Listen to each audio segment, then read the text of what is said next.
La première nouvelle du jour nous conduit à Wakayama et cette photo vous dit sans doute quelque chose puisque cette affaire remonte à 2018 mais je vous en avais parlé dans Petit Satsujin à l'époque où c'était tourné. Le tribunal l'a acquitté jeudi matin, donc aujourd'hui. Mademoiselle Dosaki, que vous voyez à l'écran avec son manteau de fourrure, âgée de 28 ans et qui était mise en examen pour le meurtre supposé de son fringant mari. Monsieur Nozaki, âgé de 77 ans, est surnommé Don Juan pour ses nombreuses conquêtes au cours de sa vie très animée. Je vous rappelle un peu, je vous lis la nouvelle telle que je l'ai écrite. Dosaki a été accusé d'avoir fait ingérer une quantité mortelle d'une drogue stimulante et illégale à Monsieur Nozaki Kosuke, âgé de 77 ans à l'époque, le 24 mai 2018, quelques mois seulement après leur mariage, d'amour bien entendu.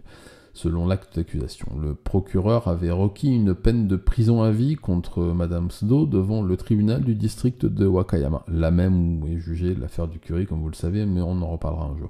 Les procureurs ont affirmé que Madame Sdo, qui recevait une allocation mensuelle d'1 million de yens, avait épousé Nozaki pour son argent et pour hériter de sa fortune. Non, je pense pas. Ils ont allégué qu'elle avait recherché des mots tels que crime parfait et drogue stimulante, quantité mortelle, sur internet et qu'elle avait obtenu de la drogue auprès d'un trafiquant. Je vous ai raconté l'histoire, je vous renvoie à mes vidéos sur le sujet qui datent de 2020 et 2021 si je ne m'abuse.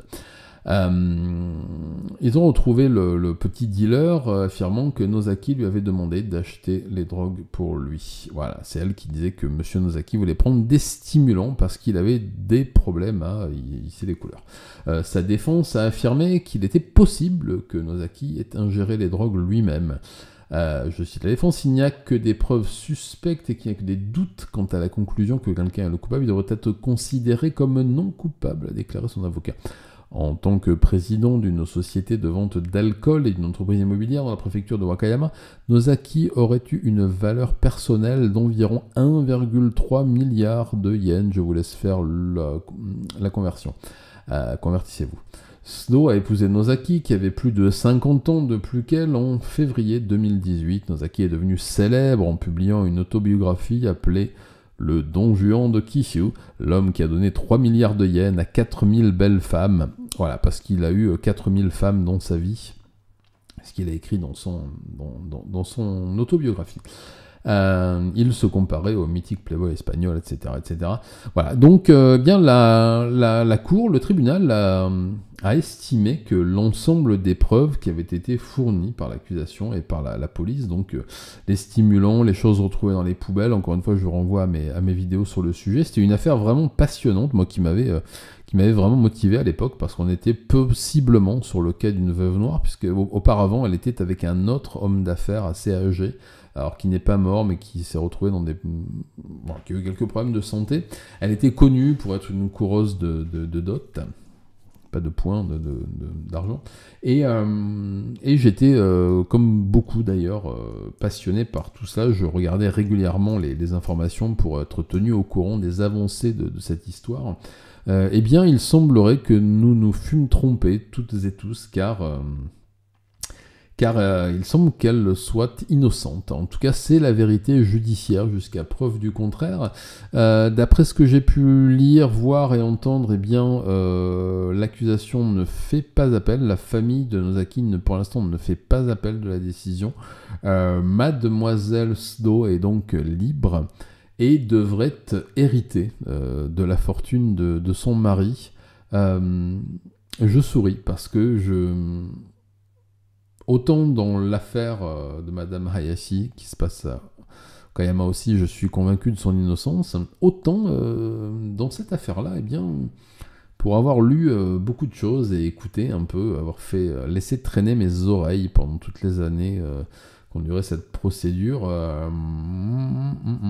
j'avais une certaine conviction de sa culpabilité, mais écoutez, après tout, Les Veuves Noires ont toujours inspiré la sympathie au public et j'en fais partie.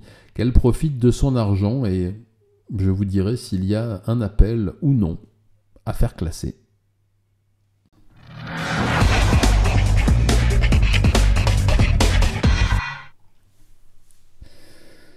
La nouvelle suivante nous conduit à Nishio, dans la préfecture d'Aichi, où la police a déclaré qu'une femme de 38 ans et ses 2 jeunes enfants avaient été retrouvés décédés dans leur maison, dans ce qu'il semble être, une fois de plus, un meurtre-suicide.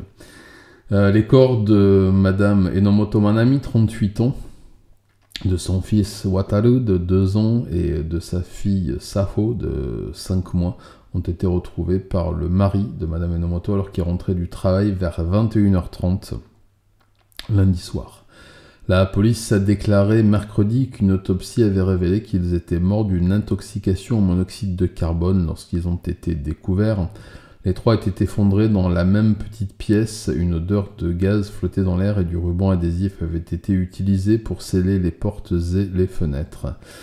Une lettre de S écrite par Madame Enomoto avait également été retrouvée dans la maison. Les conclusions ne sont pas difficiles à établir pour la police. La lettre de S disait en substance qu'elle ne supportait plus la pression que lui imposait son mari depuis la naissance de leur petite fille, 5 mois auparavant, qu'il n'y avait aucune aide de sa part, qu'elle voulait divorcer, qu'elle voulait en tout cas se séparer pour un moment, pour se reposer, qu'elle voulait au moins voir un médecin, qu'elle était en dépression, que ses enfants étaient un poids, que elle a écrit beaucoup de récriminations envers son mari, envers la société japonaise, envers sa famille, envers beaucoup de choses. Ce qui aurait pu justifier un divorce, tout à fait, dans d'autres circonstances, ou une fuite de la maison, ou d'autres choses encore. Mais la police est en train d'enquêter sur ses antécédents psychiatriques, puisque rien ne justifiait ce meurtre S, c'est-à-dire emmener ses 2 enfants avec elle. On n'a pas retrouvé, pour l'instant, la police n'a pas retrouvé de traces d'antécédents, de problèmes psy ou de problèmes de maltraitance envers ses enfants. Aucun signalement n'avait été fait. Le mari, lui, a été longuement entendu par la police de Nishio et affirme n'avoir décelé aucun problème dans sa relation avec sa femme. Très occupé qu'il est à travailler, partir à 6h du matin et à rentrer tard le soir, hein, ce qui est la norme pour beaucoup de monde. Donc l'enquête reste ouverte pour l'instant, puisque même si c'est un meurtre S, eh bien dans meurtre S il y a meurtre, donc il va falloir déterminer avec précision ce qui s'est passé, le déroulé. L'emploi du temps du mari est également passé au peigne fin. La maison, chaque indice, les réseaux sociaux, le téléphone, tout est scruté. La maison est vidée parce que considérée comme une scène de crime elle aussi. Et le mari, monsieur Enomoto, est bien entendu dans un état de choc. Il a été pris en charge par une cellule psychologique d'ailleurs. Mais il est toujours considéré comme suspect dans cette affaire. Vous le savez, ça arrive très souvent. Je vous en parle régulièrement dans ce petit Satsujin Live et je pourrais vous en parler plus. Hein. Chaque fois que je vous le dis, ça devient une marotte, mais chaque semaine, j'en lis au moins 2 ou 3 dans les différents journaux. Je ne manquerai pas de vous tenir au courant de la suite de cette triste histoire. Affaire à suivre.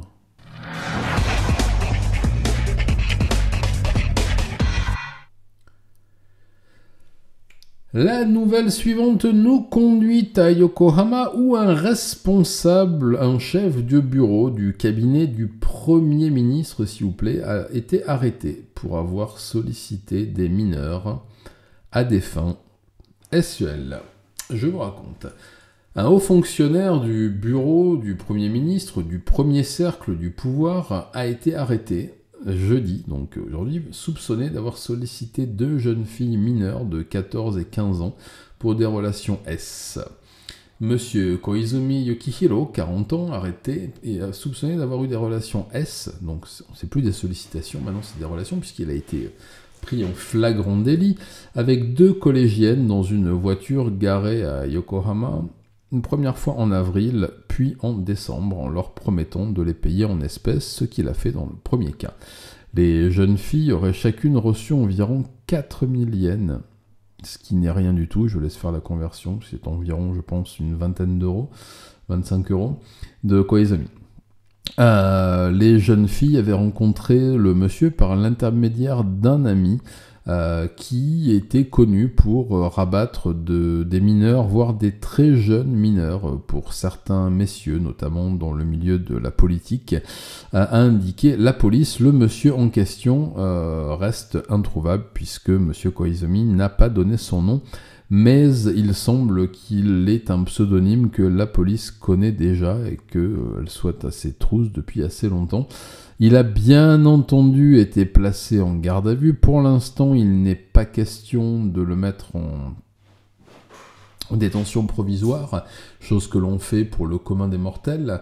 La police de Yokohama enquête en deuxième vague sur ce réseau, justement, puisqu'il semblerait que ces 2 très jeunes filles aient été liées à un réseau via une application qui permet à des messieurs fortunés de trouver des filles, jeunes filles, voire très jeunes filles, pour s'adonner à leur paraphilie. Là, ce qui me pose question, c'est la somme de 4000 yens, qui est totalement dérisoire, puisque lorsque je vous ai parlé la dernière fois de la loi de protection des mineurs, avec cette lutte contre les applications, justement, on était quand même sur des sommes entre 40, 50, 60 000 yens.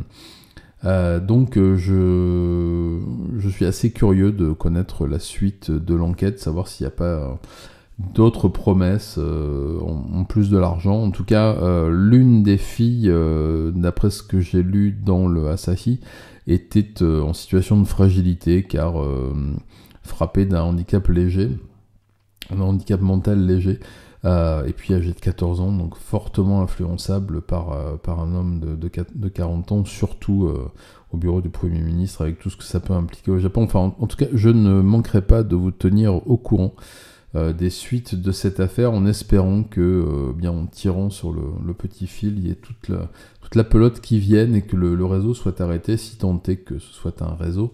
Affaire à suivre.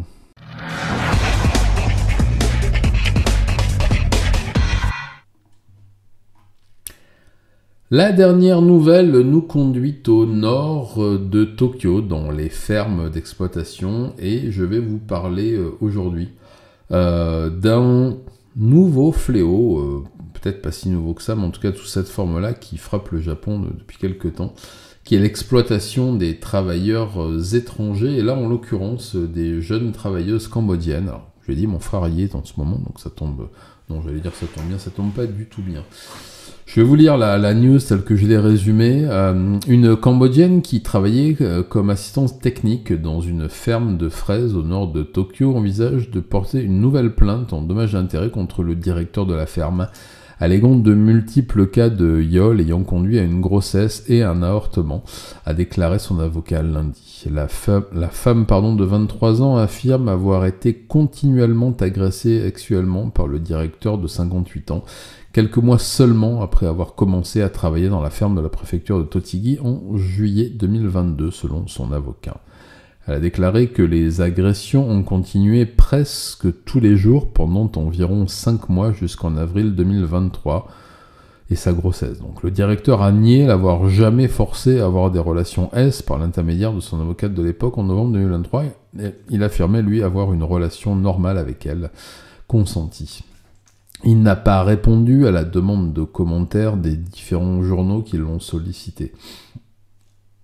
Après avoir découvert qu'elle était enceinte en janvier 2023, elle a été forcée de subir un avortement sans avoir reçu d'explications suffisantes dans sa langue maternelle puisqu'elle ne parle pas japonais.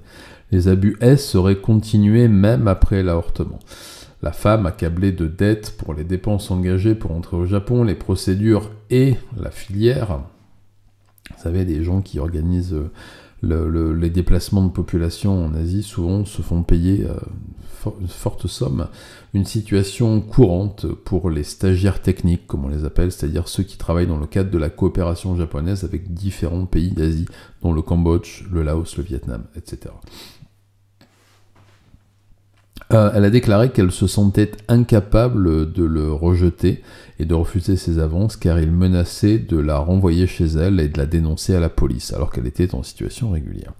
Je n'avais pas d'autre choix que de lui obéir parce que j'avais peur de perdre mon emploi et mon visa et de retourner au Cambodge, a-t-elle déclaré par l'intermédiaire d'un traducteur pour une interview à la télévision il y a quelques jours.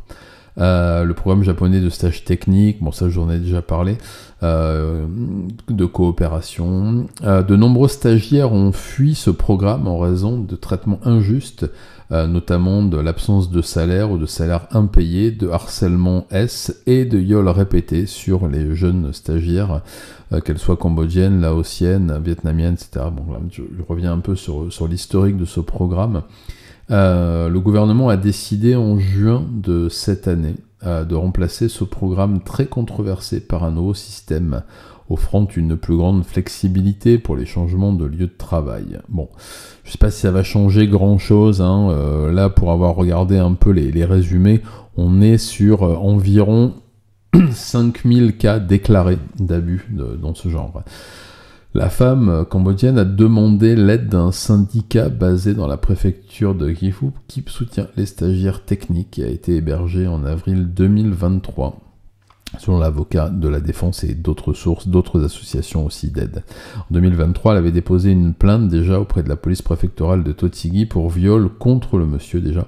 L'affaire avait été transmise au procureur en décembre de la même année selon une source de l'enquête. Cependant, la police a inclus un avis recommandant de ne pas inculper la victime, invoquant des preuves insuffisantes. Voilà, pas la victime, le monsieur invoquant des preuves insuffisantes. La femme a décidé de porter l'affaire devant un tribunal civil après avoir reçu un diagnostic de trouble de stress post-traumatique puisque l'homme aurait commencé à la battre après sa plainte auprès du tribunal. Elle réclame plusieurs dizaines de millions de yens de compensation pour les agressions S pendant des années, l'avortement et le syndrome de stress post-traumatique présumé. Dizaines de millions de yens, ça fait beaucoup comme ça, mais c'est pas tant que ça. 2 autres femmes cambodgiennes de cette ferme qui travaillaient avec elle à la même période prévoient également de poursuivre le directeur devant le tribunal de Tokyo, affirmant qu'elles ont aussi été agressées S et violées par cet homme dans les mêmes périodes, un peu avant et un peu après. Voilà. Je voulais vous parler de cette affaire parce que c'est la première fois qu'il y a des plaintes de déposées depuis. Ça fait un peu comme un MeToo programme de stage technique, on va dire. Il faut savoir que la grande majorité de ces fermiers, contrairement à la France où on a beaucoup de fermiers, d'agriculteurs qui sont célibataires, c'est Flammora dans le pré. Au Japon, ce sont des fermes familiales, donc le monsieur en question est marié, père de famille et grand-père dans son cas. Mais la toute-puissance du patriarche reste tout entière. Les abus ne datent pas d'aujourd'hui, des abus S bien sûr sur les jeunes travailleuses, mais aussi des violences et de l'exploitation sur les travailleurs hommes venus de ces pays-là. Il y a eu des défenses absolument catastrophiques concernant les violences, les cas de violence sur des employés hommes, notamment en provenance de Corée ou de Chine, invoquant le droit qu'a le Japon sur les peuples d'Asie, etc. Enfin, vous connaissez l'histoire avec un grand H. Mais je ne manquerai pas de vous tenir informé des suites de ces histoires. Il y a un syndicat de travailleuses cambodgiennes qui s'est monté et qui est en train de s'organiser pour attaquer. Là, on est, comme je l'ai dit, à quelques milliers de plaintes depuis que cette affaire est sortie. Donc je ne manquerai pas de vous tenir au courant et informer des suites de cette horrible affaire à suivre.